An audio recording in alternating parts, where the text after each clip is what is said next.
Hey guys, it's Militant here. I hope you're having a wonderful day. Today is What If Naruto had Ink Release Part 1, and because it's a new series, there will be a like go on it, 100 and, let's go with 30 likes, so 130 likes to get another part or to continue the series. But other than that, that is it. So without further ado, roll the intro.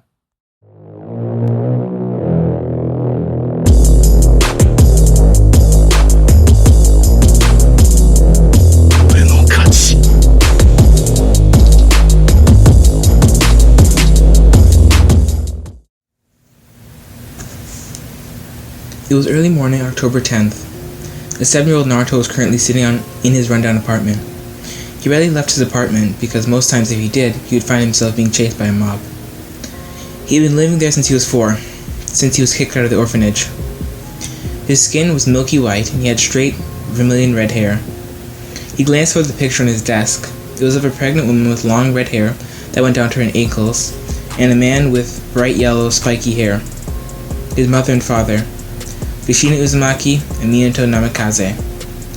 After Naruto was kicked out of the orphanage, Hiruzen explained to Naruto about his parents and why he had to not tell anyone about them until he became a Jonin.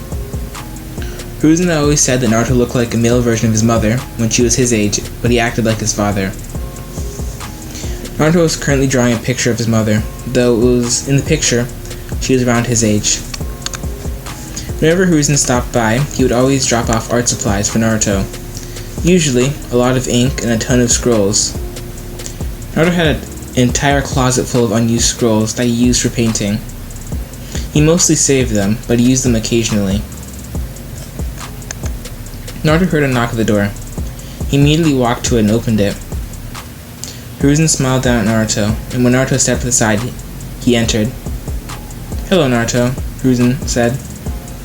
He didn't say anything when Naruto just gave him a small smile.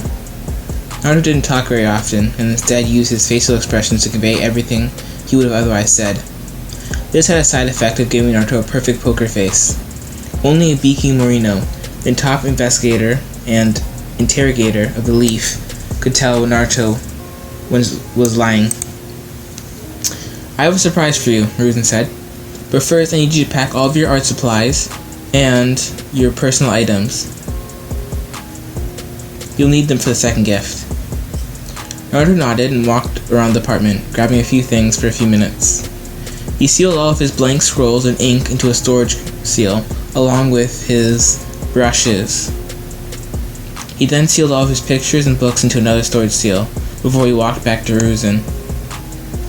Hiruzen placed his hand on Naruto's head, and then performed a body flicker. Normally he would have placed it on Naruto's shoulder, but because Naruto was as short as he was, he couldn't do that. When they arrived, Hiruzen ruffled Naruto's hair, another reason why he placed his hand on his head, and walked towards the gate. As Naruto looked around, he realized that there was indeed a gate Hiruzen was walking towards. Around him, he noticed they were outside of Konoha, but Naruto could still see the taller buildings, like the Kage Tower and the Academy. They were in a large grassy area bordered by a stone wall. A clan compound, Naruto thought. "Naruto, this is your new home," Hiruzen said, enjoying the look of shock on Naruto's face. "This was a rundown clan apartment, and no one was living here, so I had it renovated. Now follow me, and we'll get you your second gift." Hiruzen led Naruto through the stone gate, which required Naruto to put some blood on the lock to unlock it. Inside the gate was an area about 100 yards by 100 yards. There was a 2-story house smack in the middle of the area. When they got to the door, Hiruzen opened it and led Naruto inside. From the outside, the house appeared large, but from the inside it appeared even larger. The first floor had 3 rooms and a nice-sized kitchen, along with a living room. The entire place was furnished with a black and white color scheme. The only thing that Naruto noticed as he was following Hiruzen upstairs was that it was clear that no one lived here, even though the entire place was entirely furnished. There were no pictures anywhere, and the walls were completely bare. Hiruzen led Naruto upstairs to the master bedroom and opened the door. The room was quite large, seeing as how it had a king-size bed and plenty of extra space. Hiruzen walked over to the nightstand and picked up a scroll about 2 feet in length. He walked back over to Naruto and handed it to him. I know you like painting and drawing, and now you can weaponize it. There are clothes in the closet. I guess your size, but I'm still very good at guessing, so they should fit you. There are a few other ninja techniques on the shelf over there. Hiruzen pointed to a bookshelf in the corner of the room, and a training regimen to go with the taijutsu style. It's the Anbu style, but I think you can learn it.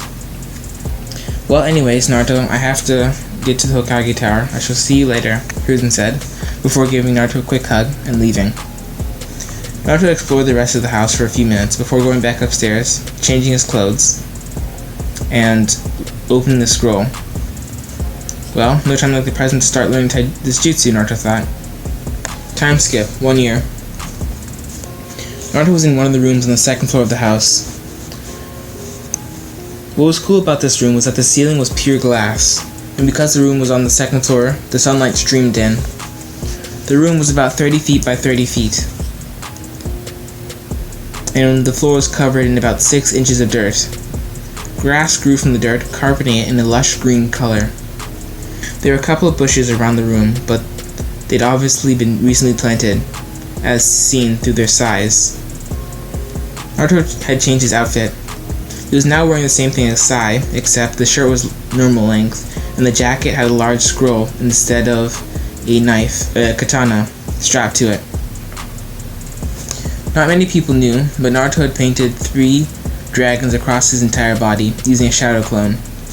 He had infused the ink with his chakra so that whenever he wanted to animate these dragons, all he needed to do was send chakra to his skin.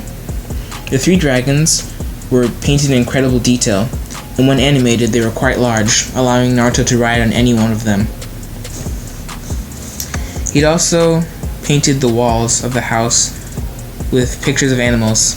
They acted like guards. If anyone with ill intentions got past the gate and into the house, they would activate and kill the intruder. Though it was very difficult to even get past the gate because of the blood seal that required Naruto's blood to unlock. If anyone tried to hop over the stone wall or blast through it, they would be blasted 100 feet away from the walls, or if they tried to blast through it, the jutsu they used would be turned on them. Naruto felt a sensation in his mind, kind of like a tingling, almost as if his arm has fallen asleep. He immediately stopped trimming the plants in the room and performed the half-ram hand seal and closed his left eye. Immediately, he could see through one of the ink birds near the wall of the compound. Naruto always kept ink birds and animals patrolling throughout the entire compound. He could automatically connect his sight to any one of these animals. Naruto saw Hiruzen look at the bird expectantly. Naruto stopped the jutsu and performed the tiger hand seal. The gate opened with a pop. Naruto had studied Fuin Jutsu a little, and he altered the seal slightly on the gate. Now, if he was inside the compound, he could open the gate without having to go to it. Time skip, 1 hour. Naruto was standing in front of the academy, near one of the trees. He was staring at a snowy white butterfly laying eggs on the leaves. Naruto quickly painted this on a black scroll in black and white, before channeling his chakra into it, and changing the colors in certain areas. After a few minutes, there was a perfect replica of the scene in front of Naruto on the paper. If anything, the image on the scroll was a lot sharper in detail, and had more vivid colors. "That looks good," a voice said over Naruto's shoulder. Naruto turned his head slightly, and saw a kid wearing a high-collared coat. "Thanks," Naruto replied, trailing off, silently asking for his name. "Shino Aburame," he replied. "Naruto Uzumaki," Naruto replied, before rolling up the scroll and handing it to Shino. "Keep it. I can always make another one." Shino took the scroll and put it in one of the pockets, before turning back to the tree. Naruto also turned back to the tree and carefully removed one of the leaves the butterfly had laid eggs on. There were still tons of other eggs on different leaves, so it wasn't like he was totally destroying all of the eggs. He pulled out a jar from his bag and placed the leaf carefully inside. He pulled out a small scroll from his pocket and animated a small bird from it. The bird was essentially a manifestation of Naruto's will, so he immediately knew what to do. He picked up the jar and flew away. "You're not repulsed by bugs?" Shino asked in his normal monotone. "No, they actually make some of the best casual drawing topics," Naruto replied.